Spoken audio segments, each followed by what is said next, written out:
Fortnite is a fun new survival game from Epic Games that offers players a unique experience. Instead of simply building a base, you'll need to scavenge for supplies and complete different missions, all while holding off the endless hordes of husks that seem to fall from the sky whenever something bad happens. In this video, we'll address the game's basic systems and help you get the hang of everything as you dive into Fortnite to get started for the first time. Scavenging is one of your primary goals in Fortnite, and if you want to make it anywhere in the game, you're going to need to get used to keeping your supplies backpack filled with items like stone, metal, and wood. These are the basic building blocks you'll use to build up structures like walls and floors, and you'll need to have plenty of them on you at all times.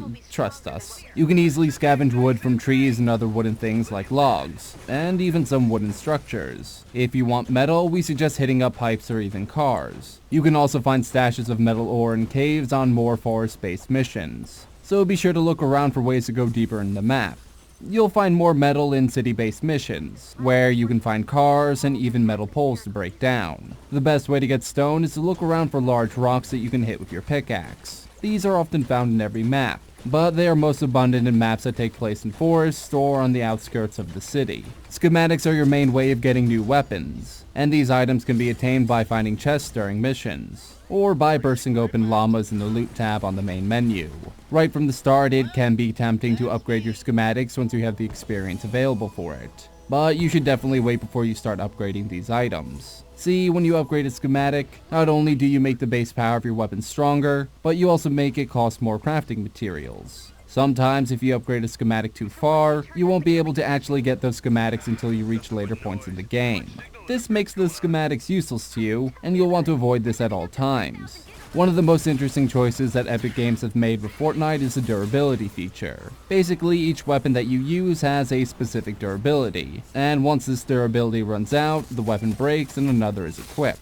This means you'll want to be constantly on the lookout for toolboxes and any other objects that you can search, as you'll need to be able to build new weapons from your schematics when you need them. Of course, you shouldn't overstock your weapons, or hoard items you find in the wild, as you have a very limited amount of space in your inventory.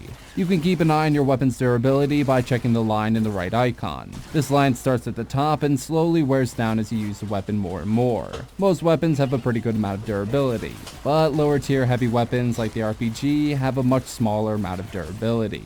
The kicker here though is that they have unlimited ammunition, so you won't have to waste resources crafting ammo for them.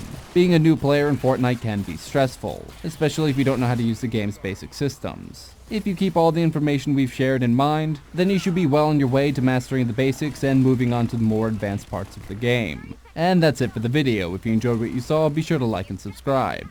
Check back every weekday for another Prima 365. And for more content like this, be sure to head over to primagames.com.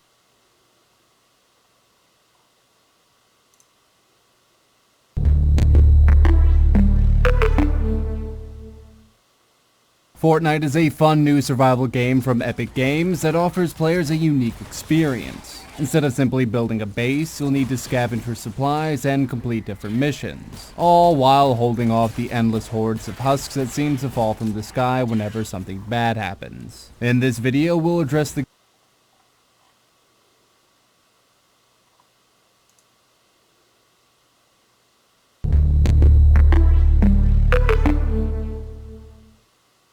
Fortnite Battle Royale can be frustrating for players who are consistently getting shot in the back or outgunned in a firefight. However, a lot of people are missing a key strategy when it comes to gun battles in Fortnite Battle Royale. This video covers a quick strategy that will help you not only last longer in firefights, but make it closer to that goal of winning a Battle Royale. The original Fortnite game focused quite a bit on building structures. That ability carries over into Fortnite Battle Royale, but most people just use it to build mega forts that tend to get destroyed as they fall to a lackluster death. There are very few people who actually use building in every fight, which is what you should be doing, just like you would a gun. One of the best and easiest ways to utilize combat building in Fortnite Battle Royale is to build a quick cube as soon as you start taking shots, or you spot an enemy that you want to engage. Leave the top off the cube and put a ramp inside. This gives you protection from all four sides and the high ground on most opponents. Of course, if you're fighting next to a house, they can still stand on the roof for a superior height advantage, but you can always build higher if you really want to. While in your little fort, you can heal up with relative safety while still looking around you for potential enemies. With this setup, you won't have to worry as much about getting shot in the back while fighting somebody else. Get in the habit of building this little fort every time you get into a firefight, and you'll see improvement in your placements. If you enjoyed the video, don't forget to like and subscribe, and be sure to stay tuned to Prima Games for more Fortnite Battle Royale strategy videos.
He only just started that drama. A splendid run by... Ladies and gentlemen, I have teamed up with Epic Games to bring you a top 10 list of things that you need to know if you're going to be successful in the new Battle Royale mode for the game Fortnite.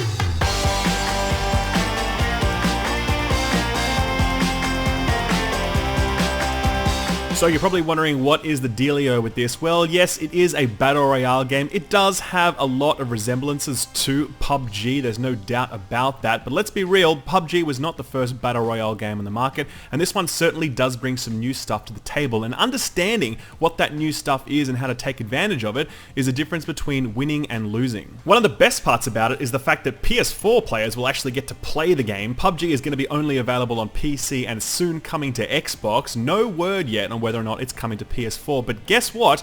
If you are on PC or Xbox or PS4, you're going to be able to play this and download it for free from today. Yes, absolutely 100% for free. It is available to you. You do not need to have Fortnite, the base game, at all. This is just a completely standalone game that you can download right now, so go and do it because there's no cost associated with it, so why not give it a go? I've left a link in the description below that takes you to where you need to get to if you want to get your hands on this, so click on that while you're listening to the rest of this video and let's continue. Alright, so what's the deal? Well, the game starts in the pre-lobby. There's nothing to do here other than walk around and jump on tires and shoot other people that does no damage and just act like idiots, and then all of a sudden you're into the battle bus, which is a bus suspended by a balloon flying over a map, and this is where the fun really begins because this is where you need to choose where you need to eject. And I guess tip number one is make sure that when you eject, you are staying as far away from other players as possible. You are going to fall down to the earth, eventually your glider is going to come out and you're going to choose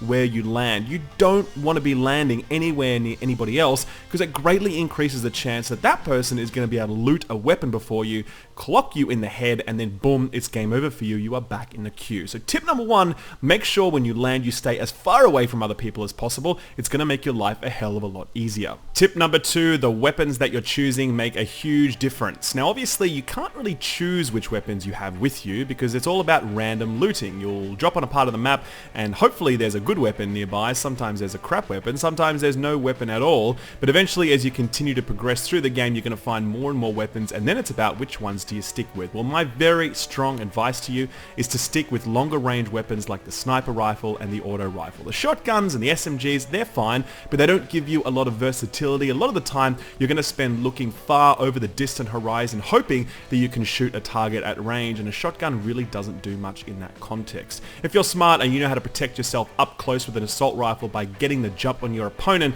then even a shotgun isn't going to save them. So, as much as possible, try and hold on to those long-range weapons. They really are going to help you out in a very, very big...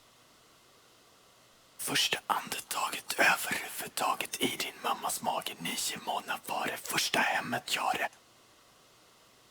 big way. Tip number 3, and this is especially one for the PUBG fans out there, the weapons in this game are a lot more arcadey than they are in a game like PUBG. The weapon bloom, or that is how much your bullets spray in a random direction as you fire, is pretty damn big, especially when you're using those auto weapons. So, tip number 3, make sure when you're firing automatic weapons, you're firing in small, controlled bursts. It's true in other games, but it's especially true here because the weapon bloom is completely out of control, and if you hold down the trigger for more than 1 or 2 seconds, the gun becomes practically useless, especially at longer ranges. Burst fire those babies, and you're going to find yourself far more effective than if you are just spraying and praying. Tip number 4 is something that PUBG fans will definitely know, and that is to be very, very aware of the safe circle. So for anyone new to this genre, there's going to be a big circle on the map, and it's going to constantly get smaller and smaller, and it forces players to get into a smaller area so they actually need to fight each other rather than just staying in their little camping spots hiding throughout the map. As you continue to play the game and the circle gets smaller and smaller, you cannot be caught outside that circle, because if you do, you will start to take damage. It's a little bit of damage at first, but it's a lot of damage towards the end, so you need to be really, really aware of that and plan all of your moves based upon where that circle is. Another key tip is when you're starting to get closer and closer towards the center, make sure that you're looking at the buildings and structures as you get closer to them, because it's very likely that people know the circle is getting smaller, they're sitting in those structures, and they're looking out waiting for someone to have to run in because the circle is forcing them in. It's a very common strategy used in these sorts of games. I've used it all the time, and other people are going to use it here in Battle Royale as well. So as you make that approach, keep an eye on those buildings and try and avoid buildings if you can altogether, because it significantly increases the chances that you are not going to get sniped by some random dude hanging out in a house waiting for you to get forced in by the circle. Tip number 5, and this is probably the most important one. Remember that this is a game about avoiding death rather than trying to maximize kills.